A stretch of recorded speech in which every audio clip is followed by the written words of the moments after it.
Today's episode is all about business and I guess maybe life mistakes also to avoid at all costs. So some of these that we were thinking about when we were putting the episode together, we've experienced ourselves, things that we've had, maybe our close friends, other people in reselling that we're close to go through, just like really good, good ideas of things to avoid or things to do. All right. So the first one that we're going to talk about today is maybe a little bit sticky, but I feel pretty strongly about this, and I'll give you a couple of examples why. But the first one is avoid doing business with family or friends if they cannot remove emotion from said business or transaction or sale or whatever it might. So there's literally nothing worse or more uncomfortable or that makes me more anxiety ridden than the dread of a conversation that you have to have with someone that you're close to or that you love, over business or over a sale, if they are highly emotional about like what is going on. So a perfect example of this is when I used to work in the car business.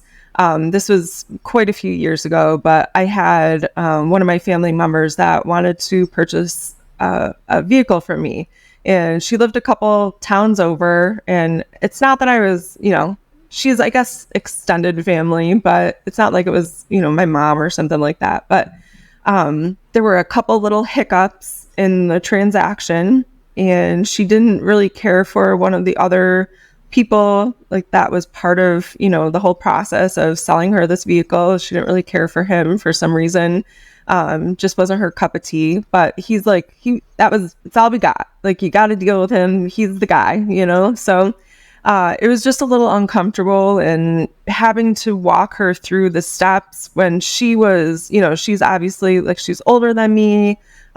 She was definitely more of like a authority figure in this situation, like throughout my entire life. But at this point, like in this transaction, I was the authority figure. So it was a little hard to flip-flop those roles, and it was definitely uncomfortable. And it was the first time that I had this experience before. It just, there was a part in the transaction that we had to have kind of an uncomfortable talk, and it went okay. Like, I had some coaching from our sales managers and stuff, but if I had to do it again, I would probably honestly like pass her off to a different salesperson to like take second chair to that deal instead of first chair, just so I didn't have to deal with like the conflict or any of like the drama or the uncomfortable situations, because there was just too much emotion involved in the transaction. Suffice it to say, everything worked out in the end, but like that, when I was thinking about this point specifically, that transaction came up like right away. Like, it's obviously still in there in the back of my head somewhere as like a really uncomfortable thing that we went through. I've sold cars to my parents before, and obviously like we're pretty tight. That's my mom and dad. And they were able to, remove the emotion from the transactions, especially, my dad is a very like non-emotional thinker. He processes things in a very non-emotional way, and that's probably because of his like sales background and management background. So that's like very helpful when you're dealing with someone. It is always exciting when someone comes to you that you're close to, a friend or a family member, and maybe they have a great opportunity for you, or they want to partner with you, or let's relate it to reselling. Maybe they have a bunch of clothing that they want you to sell for them, right? And they're going to give it to you to sell, and they just want whatever, 40, 50%. So you're doing like a consignment sort of deal with them. It's always exciting when these opportunities present themselves, and it's really easy to want to say yes to them right away because it's your friend, it's your family member, it's your, uncle or whoever, you know what I mean? But you should really take a step back and think about how they've responded to different situations in the past that maybe they've dealt with other people that they're close to, in like a totally different setting, and how they handled those situations. And if you determine that they've been maybe a little bit more emotional, maybe it's ruined some of their friendships or severed ties in your family, with other people, maybe it's something to consider like not doing. Liz and I work very well together. We're obviously friends, but we work really well together because neither of us, I feel, make emotional decisions, we really think things through in a more logical way, and like what's best for the podcast, what's best for our reselling businesses.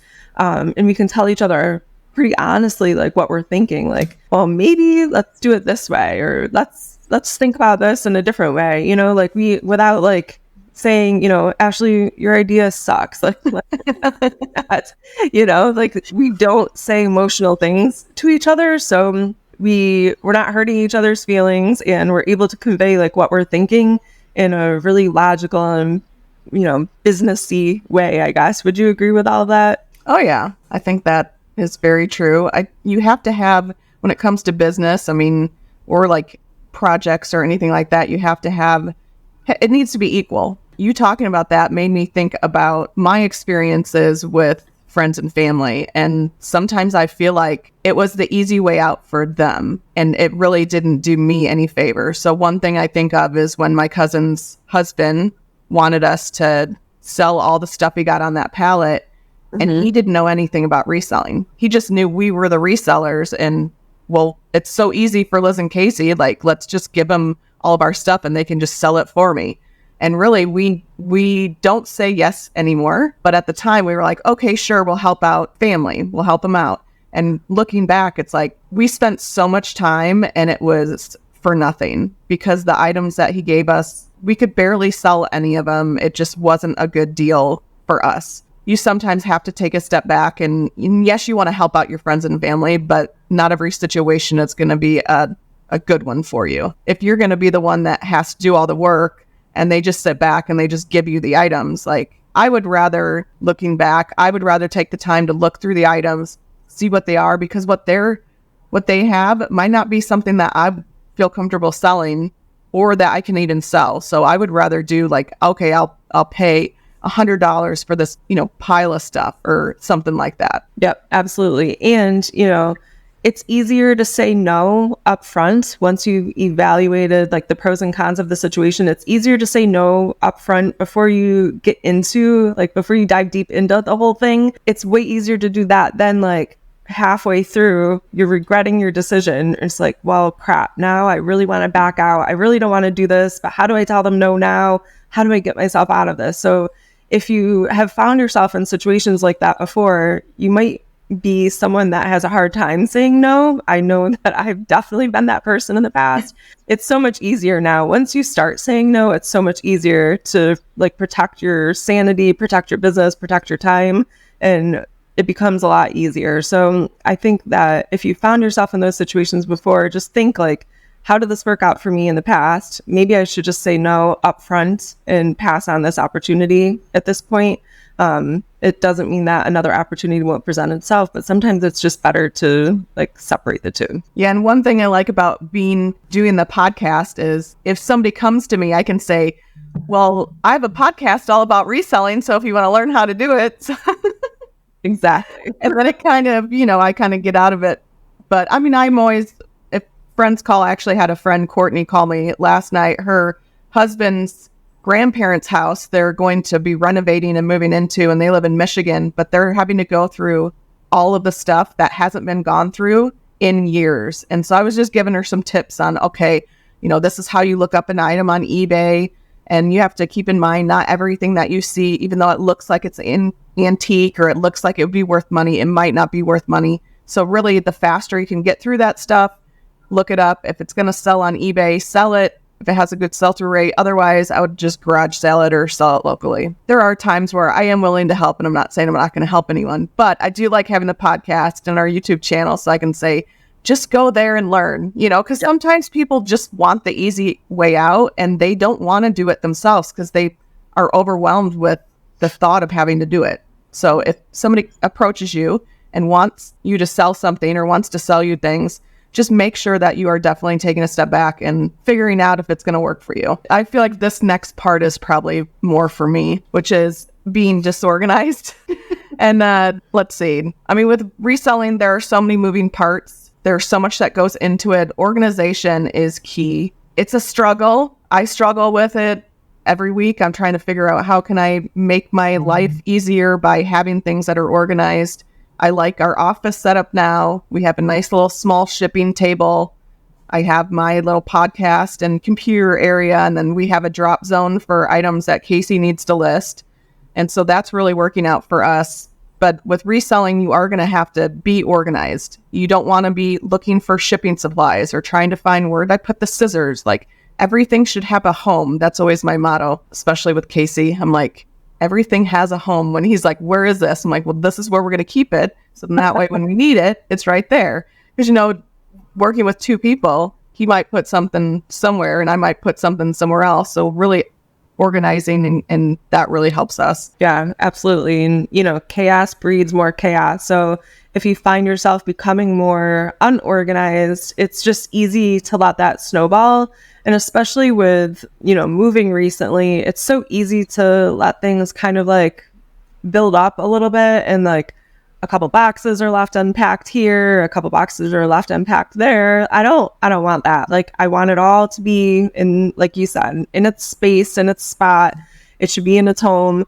And if I don't have a home for it, then it's getting like boxed up and put in the basement for now, like I just don't want, because if I leave the boxes out, it's easy for me to set something else on top of that box, same thing with like our dining room table, after we moved, we had like a space cleared for us to eat, and then like stuff on this side where it just needed to be put somewhere. And more stuff seemed to be gathering there, not less stuff being more stuff being put away.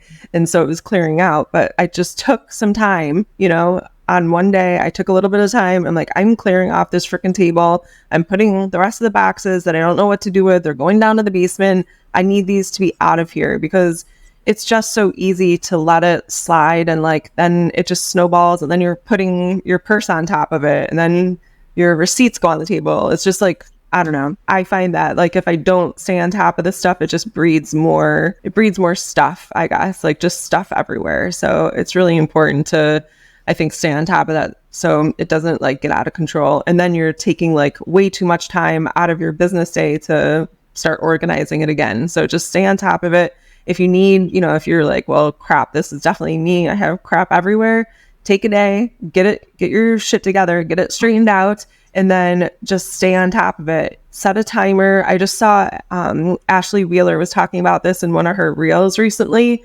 She will set a timer when she's like overwhelmed by a task. She sets a timer for, I forget, like 10, 15 minutes, maybe it was an hour, I don't remember, but and then just like tackles whatever task it is. Like if it's cleaning, doing your dishes, like whatever it might be, just set a timer and get it done. And usually it'll take you less time than you think. But if we think it's going to take, if we let it take an hour, it's going to take an hour. So try to set it for like less time. So if you think it's going to take an hour, set it for like 30 minutes and see if you can get it done in 30 minutes. I hope that makes sense. I feel like I just talked in a circle.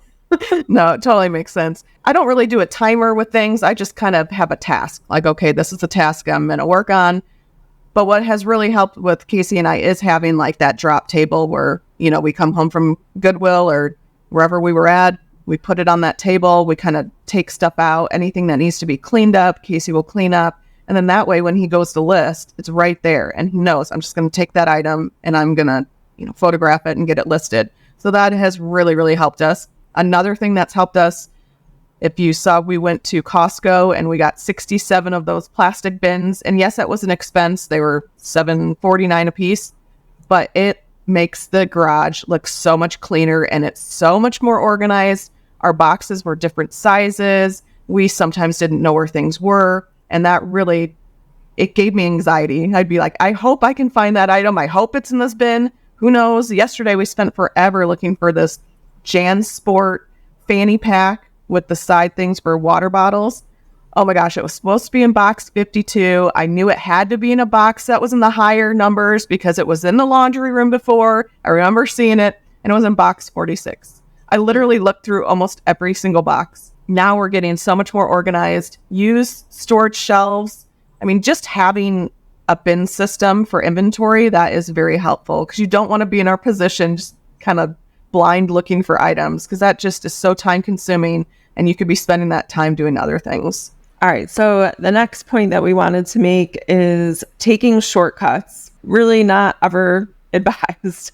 So maybe you're presented with an opportunity, and I know Liz can kind of talk about this, but to make like fast cash, or maybe you see an ad for a course, like make $10,000 on Amazon in your first 60 days, something like that. If it sounds too good to be true, we all know this saying, if it sounds too good to be true, it probably is. Ultimately, I feel like there are really no shortcuts to being successful. There's different paths, of course, but really no shortcuts. You have to put in the work. You have to, grind it out. You have to make your mistakes. You have to put in the time and the effort that it takes to, you can't become a, 6-figure reseller in, like 2 weeks. Like it's just not possible.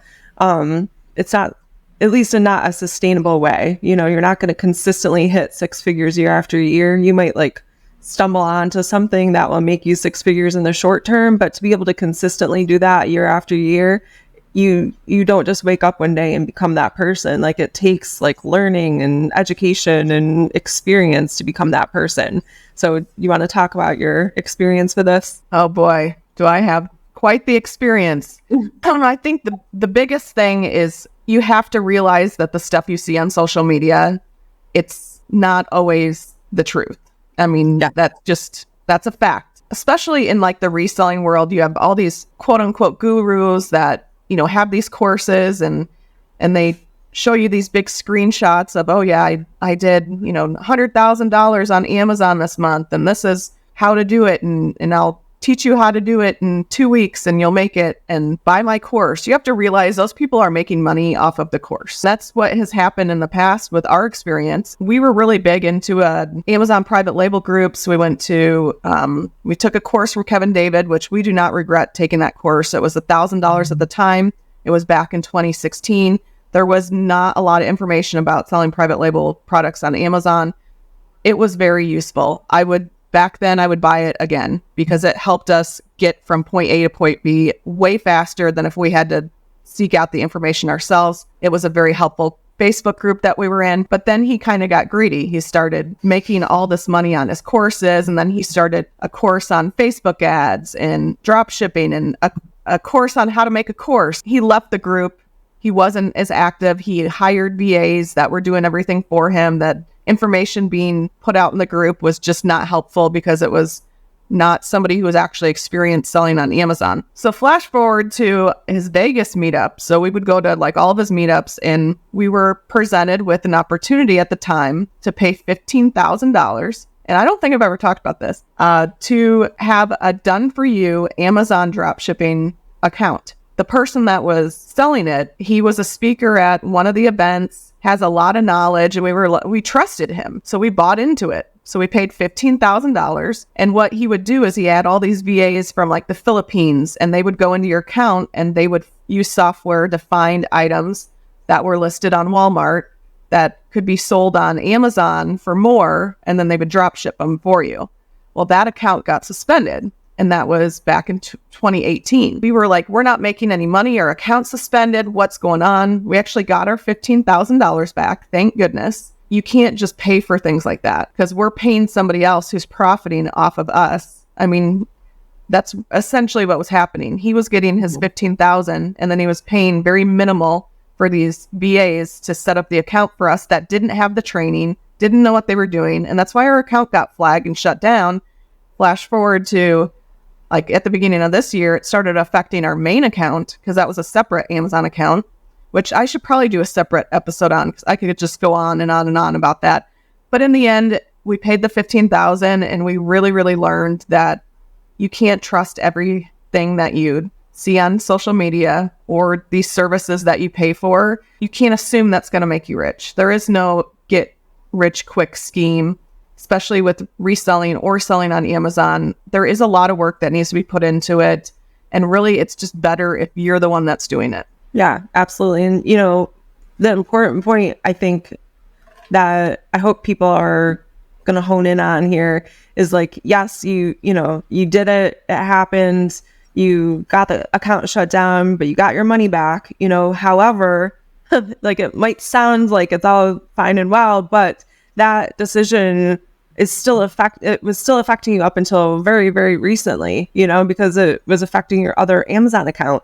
So decisions that you might have made in the past can still come back to bite you in the butt like today, So it's really important to, I think, take a lot of time to think about decisions that you're making, think about potential shortcuts that are being presented to you.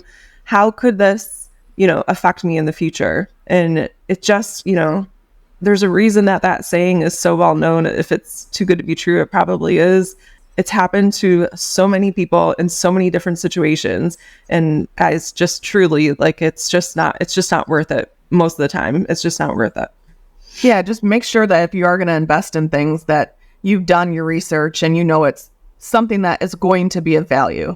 Like, people pay for coaching, like resellers to give them coaching advice, and just make sure that if you are going to pay, that you aren't just always believing all the reviews online, that actually talking to somebody who might have already had coaching from that person, or somebody who took a course from a person. Because I know you've taken an eBay course, I've taken one, and there's certain ones that are really good and people update them and keep them up to date with, all the changes with reselling. Then there's other people that they're like, I'm just putting this course out there and I just want to make my money off the course. So really, it's just doing your research and making sure that you're choosing people who are genuine and who really have the good content out there. Yeah, absolutely. And just to clarify, I'm 100% not against buying, paying for information. I'm definitely for that. I think that's a really great way to kind of like front load like your knowledge about a subject, because you're getting that knowledge from someone who is like an expert in that field. I have no problem with that whatsoever. But what you said, making sure that they're genuine, that they have, your best interest in mind. I don't consider like paying for a course or, something like that to be like a shortcut necessarily. It's just kind of like giving you an upper hand versus spending countless hours going through, YouTube videos or free information, filtering out the information that you already know or that's irrelevant just to get to the information that you don't know or that you're actually looking for. It's saving you some time. So I don't consider that necessarily to be a shortcut, but there's definitely people out there that are looking to take advantage of you, and just, be wary, be diligent, do your research. All right. So the next one is be careful about your reputation. Like, don't risk your reputation. Be careful who you partner with, because sometimes who you think is going to be a good partner, maybe you don't know them that well. And that is so true, because Casey and I, with our business partners, we went into business with someone who we thought was going to be an excellent partner, and they were going to bring so much value, and we were just going to rock this company. So we bought into a physical product company. Ended up awful. Like, it was probably one of the worst business experiences I've ever had.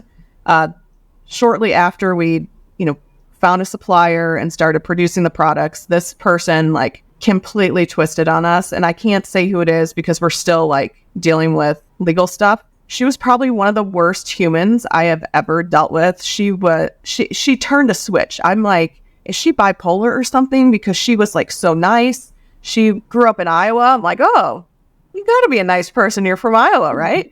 And then she just became so demanding. She didn't like our business style. She was just very degrading towards us. She was just an awful partner. So really, and she doesn't have a good reputation in that field. I feel like that was a definite learning curve for us, and it kind of goes back to not every situation or business opportunity is going to end well. So we probably should have done a little bit more due diligence, and maybe that just wasn't the right opportunity for us, but we thought it was going to be, because we had 4 people.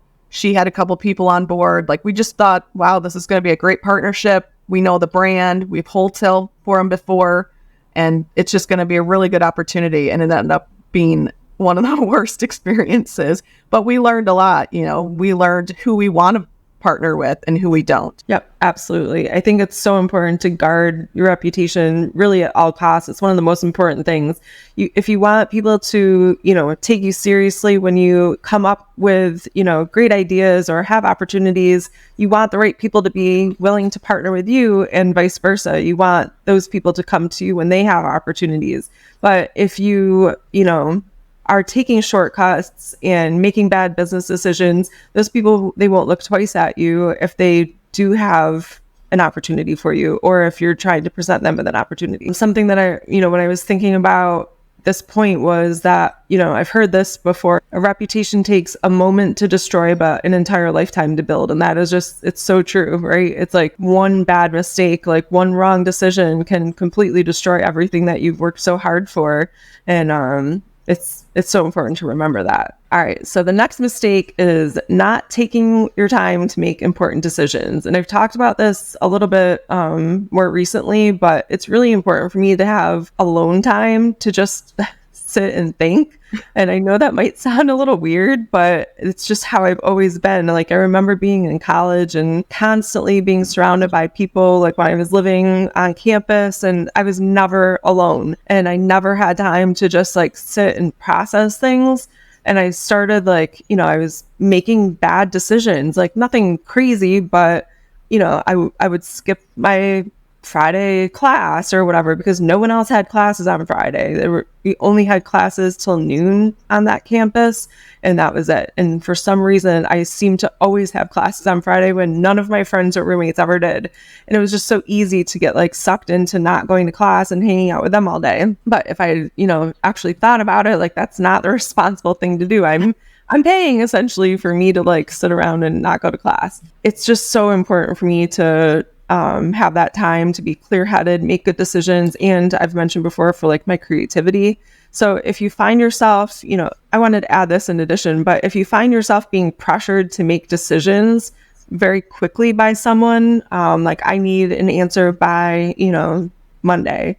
And they're only giving you a couple days to come up with the answer that they're wanting from you. It's very likely that they're trying to pressure you to make a snap judgment, a snap decision, instead of taking your time to think about all the pros and cons. And maybe this is someone that wants you to take a shortcut in your business. They want you to partner with them, and they're asking you to spend $15,000 on this, Amazon storefront, whatever it might be. But they want you to make that judgment very quickly and say yes to them very quickly, so you don't have time to think about the negatives and what might happen. So that's why people operate in certain ways. But if you take your time and really think things through, really sit and think things through, you're going to be able to come up with pros and cons and weigh the benefits and, how this might affect you in the future. And that, I think, is something that a lot of people don't do, because when we're sitting around, usually we're scrolling on our phones. That's what we do to kill, the time and fill the dead air and whatever. It's just so awkward, I think, for people to just not have anything in their hands, not be doing anything, not to be consuming anything. And just being alone and quiet and thinking about things is just such a lost thing, I feel like. So it's something that I think that if more people did, we'd probably all just be making better decisions, as a human race, but especially in business too. And if they're not, if this person is trying to get you to make a snap judgment, a snap decision, they're not respecting and honoring the time that you need to make the right choice for yourself. Well, I'm going back to the $15,000 done for you Amazon storefront. We were so excited because we thought it sounded like such a good idea and a good, way to be hands off, because that was kind of our goal at the time. We wanted to not have to have physical products. And that's the best thing with Amazon FBA and with drop shipping. You don't touch the product. So we wouldn't have to store anything. And at the time we were still full-time RVing, so we didn't have a way to store a lot of product. But looking back, this is also a good tip to ask more questions. Yes. We didn't ask enough questions, like who's going into the account? How much training did they have? We didn't know a lot of the back end of how they were going to make sure that we were successful. So thankfully that was a good experience for us. But asking questions is good. And like you said, having that time to yourself where, okay, well, I'm going to take that information and really sit and think about it. Like, does this really sound like it's something that could work? Like, what are the risks of this? Like, if we would have, what do you have in place? Like, we were suspended for like 4 years. 4 years that account was suspended, and it started to affect our other one, our main one, our bread and butter. It was our fault for not asking questions. And like you said, at the time, we just were so excited that we wanted to give them an answer. We wanted to be the ones that were the first ones to try this, and just was that pressure. And that's where, did that person really have our best interest? Because they were just trying to make money off of this. Right. They're just trying to make the sale. Out of curiosity, like so you're at this conference, they approach you and ask you if you want to, pay the 15 grand to do the Amazon thing. Was there like a timeline? Like, did you have to give them an answer by a certain day? Like, did the offer expire at all? They would do by numbers. So actually it was presented to us in a taxi when we were going from, so they rented this big mansion in Vegas. And looking back, I'm like, that's just not Casey and I. We went to one of the meetups, and a truck rolls up with 3 Lamborghinis that the people rented so they could have content for their YouTube channel and for their courses and stuff. So it was very flashy, not Casey and I at all. But our friends Eric and Carolina, they were going, and it was in Vegas. So we were like, yeah, we'll go. There was some really cool people that we met that were down to earth, that weren't, like the flashy type. And you see all these posts of, I made $100,000 on Amazon standing in front of their Lamborghini. And I saw a post recently where somebody commented, that person rented it from this rental car company. And I know because the sticker's still in the window.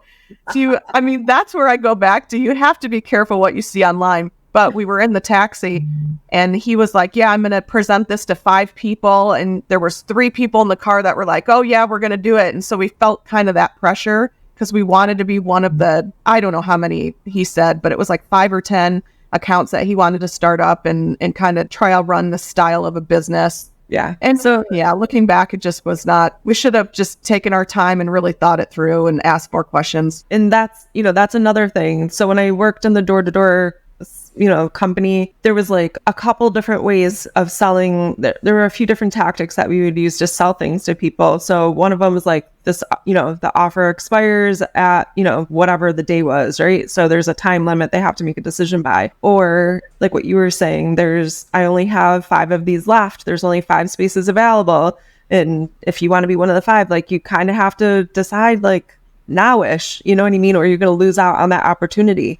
And if you feel that pressure, I feel a lot of times that if someone is pressuring you to make that decision, yes, it's a sales tactic and yes, people use it, but I feel like there's always going to be more opportunity available. You know what I mean? There's so much abundance in this world. It's just crazy. So if you miss out on this one, it's not going to be the end of the world. And usually, so just, going back to like a car business, the sales that you see go through like the newspaper and on the radios and stuff like that, there's like a cycle for sales on stuff like that. There's a cycle for sales on jewelry and clothing and groceries, like your grocery stores, like they rotate through different departments and like what things are on sale at like what point in the month. You know what I mean?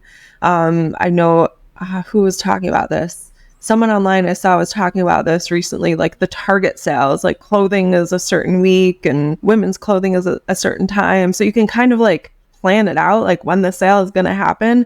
There's always going to be something on sale. There's always going to be more opportunities. So don't feel like you're going to, that FOMO, like don't feel like you're going to miss out on something. But like when it's presented to you in the moment, it's so easy to be excited and other people are saying yes. What if like one of those people is a plant? Like what if they're not even actually saying yes? What if they're like part of the sales team? You just don't know. You know what I mean? That it could be like what is, I think about like the Office episode where they're trying to like, oh my gosh, I forget what they were trying to sell, but they had like people planted in the audience like, yeah, I'm going to take you up on this offer. You know what? I'll take 10,000 or whatever, I'm going to invest $20,000 with you. And they're trying to like get other people to actually invest with them. Like people do that crap too. It's just, you just have to be careful and really think about like what is good for you and like your business and your financial, like where you are financially, I guess. All right. So another mistake is not trying different niches. So going back to some of our beginning episodes, we say to start reselling, you should start kind of with everything. Go around your house, see if there's something that you can sell that you already have. but also finding something that you like, that interests you. Because a lot of people bounce around, they try to figure that out, but really find something in the beginning and kind of roll with it. So one thing could be, Casey and I have kind of started focusing on, well, we haven't kind of, Casey and I started focusing on golf stuff because it's something that we know we can find a lot of here because it's Arizona. People golf year round. So we find a lot of clubs. Just yesterday, actually, we found like a set of golf clubs that Casey said should sell for $200 to $300. But he knows that. So it makes it really simple to go into Goodwill. He goes right to where the golf stuff is. He can look at the clubs and he can pick those up quickly. So really by having a niche and focusing on one or two categories, it's really going to speed up everything. It's going to speed up how you source, and you're not going to be bouncing around with different categories and having to spend the time learning what electronics sell or glassware sells. So I think picking a niche is a real benefit, especially if you're just starting out. Yeah. And just to clarify, I think like at the beginning, it's important to kind of try a couple different things so you can figure out what you like and like to source and like to list and take pictures of and all that stuff. Because I'll talk about like me personally, clothing was the lowest barrier to entry for me, as it is for a lot of resellers. It's just easy to access. It's a low cost of goods usually, and there's a lot of places that you can sell it, like a lot of different platforms. It's pretty easy to like get into selling clothing. It's pretty easy, simple, I guess, to learn about. For like 3-4 years down the line, I'm sitting on my couch one day, like trying to list my stuff on eBay. And I'm like, wow, I really hate this. Like, I really do not like to sell clothes. Like, how did I get here? I hate listing bottoms. I hate listing, items that are like dark blue or black and even white, like it's just so hard to freaking take a picture of this stuff, like get it accurate. Like I've spent so much time trying to photograph this black pair of leggings. Like, my God, I could be doing so many other things with my life right now. And it was just like this light bulb for me. And like, there's got to be like something easier or something more fun that I enjoy. I'd also just gone to the bins for the first time. And I was like, are you kidding me? Like, this is not for me. First of all, this girl is allergic to all kinds of dust and like crap and mildew. Like, it's not a place that I thrive in. I will say that right now. I was like swollen, eyes red, nose running down my face, dripping, sneezing mess. Like, it was just not for me. But you're supposed to wear a bubble when you go to the bins, like literally be in a bubble. I mean, gloves, like all that. Yes, like that. And I'm not really into like the germ thing. Like, it was just very dirty, and it was a really long drive to get there for this like experience for me anyways. Like, I've been to a few different bins since then, but it's not my favorite way of sourcing. I will definitely say that for sure. So I'm not really into that. And then, I kind of stumbled upon like the group that we were both in and started to learn how to source, like doing retail arbitrage and online arbitrage. And I found that I really enjoyed sourcing toys and selling toys and photographing toys. I was like, this is amazing. Like, this is so much fun. It's like the inner child, like I could go buy whatever, like a Barbie doll, as long as it's profitable, like meets my criteria. I'm like, this is like young Ashley's dream come true, like this is like where it's at. So I just found like I was so excited to go sourcing, and like it just reignited my passion for reselling. And I still really love sourcing toys and selling toys. It's just, I get a huge kick out of it. I think they're hilarious. I don't know, like that pooping flamingo from a couple years back, like it was the toilet one. Yes, it was like, oh, gotta go. So I don't know, like sing this song, like that was hilarious. I died laughing over that thing so many times. I brought it home to my parents. My dad was like crying, laughing, like listening to this thing. It was amazing. So, stuff like that is like, that's where my passion is. And like Halloween and Christmas, like decorations, that sort of thing. I really get like fired up about that stuff. So I never would have realized that if I hadn't branched out a little bit and tried something new. I'd probably still just be, sourcing clothes and, hating myself a little bit here and there. Not that there's anything wrong with it. And if you love it, that's amazing. I'm glad that you love it. And I still do it from time to time because it's like bread and butter stuff. But it's just not what brings me like the most joy in my reselling business. So if I never tried that, I would have never known.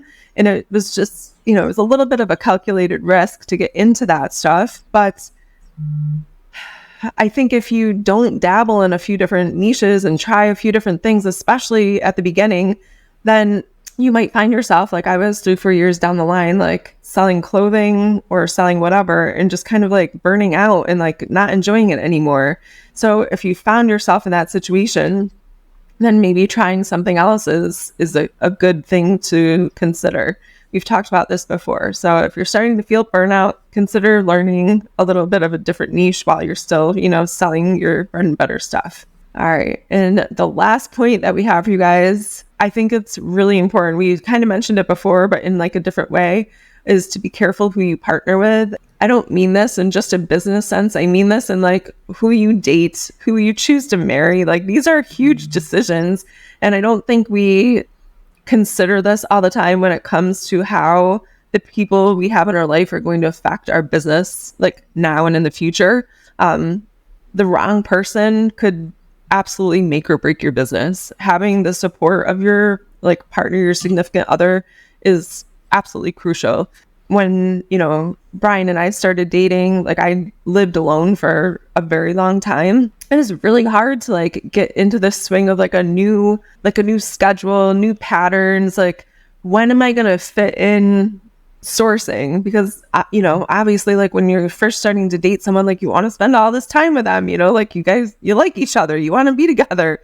And it's like, well, when am I going to, I have to do this. Like I have to support myself. When am I going to find time for reselling? So really being able to like you have the right person in your life who respects that you still need time to like operate your business, go sourcing, listing, all that stuff is really important. And we don't, it's kind of interesting like how my relationship is different from yours with Casey, but Brian and I don't work together on reselling. If we go to garage sales and stuff or thrift stores or an antique shop or something, he always finds really good stuff.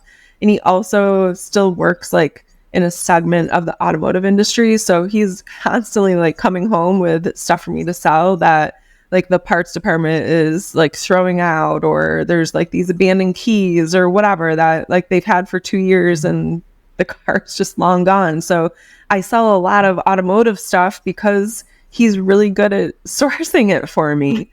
And like if we, like I said, garage sales, he always finds stuff that it's like amazing stuff. I don't even know how the heck he stumbles upon it, but he has like a different set of knowledge than I do, like he knows automotive things like parts and pieces and tools and crap like that I don't really have a ton of knowledge about, but he's like, we should buy this and you should definitely sell it on eBay because this is $5 and you can sell it for $100, whatever, We work really well together in that aspect, but he's not like listing stuff in my eBay store. He's not taking pictures for me for like, Poshmark or whatever. Whereas you and Casey do work together on your business. So why don't you talk about that a little bit? Well, we're pretty much inseparable. That's for sure. I feel like we've come a long way. I think, we spent our first, 10 years of marriage, him working in the auto damage adjuster position. And then he spent those like 3 or 4 years where he was out on the road and we didn't really see each other. And then I was teaching. And then when we did join forces, that took a lot to like realize like we have different traits when it comes to working. I mean, it's completely different when you are in a relationship because you see that person, but then to go in business with that person and then have to communicate on just a different level. Like it's a business, we have to put it aside. Like we need to both put in the effort because this is a business and this is how we're going to afford to live. But it's really, I think it's helped our marriage. I think it's helped us grow because we're learning things about each other that we didn't know. Like Casey's what do they call it? Like a messy, organized person where, you might look at his stuff and be like, oh my gosh. But me, on the other hand, like my desk is completely organized all the time. I know exactly where everything is. And so it's just, we have just different traits. But it's also being honest with each other and letting each other know, like, hey, I don't like doing that, or I don't like doing this. Like, let me be the one that tackles this thing, especially with listing. So we know we work better if we can list apart. It helps us not get distracted. So he has his listing area. I have my listing area. His is in the office area where we have the drop table. So he knows like that's all the inventory that he needs to list. He has a table with fake grass so he can put his golf clubs on there and then photograph those because we do sell a lot of golf clubs. And then the clothing is in the spare room and that's where I'll go. And so we try to spend certain days doing certain tasks, but really like dividing and conquering. So then that way we're not both trying to do the same thing. When we're shipping, he knows to go pull the items. I'll try to help if there's a lot, and then I'll be the one that's kind of either packaging them up or going on and printing out the labels. And we really kind of work well together in that sense. And it's taken a while to kind of get into a groove, but I think we're definitely there, and we're realizing that we want to be a well-oiled machine and we want to do things to free up our spare time so we can do other things like hang out with the dogs or lay out by the pool or things like that. You know, it definitely takes like the right partner to be able to have that relationship in your business, you know? Well, I don't think every married couple is meant to be in business together. Like some people, they just know that they would not be able to do that.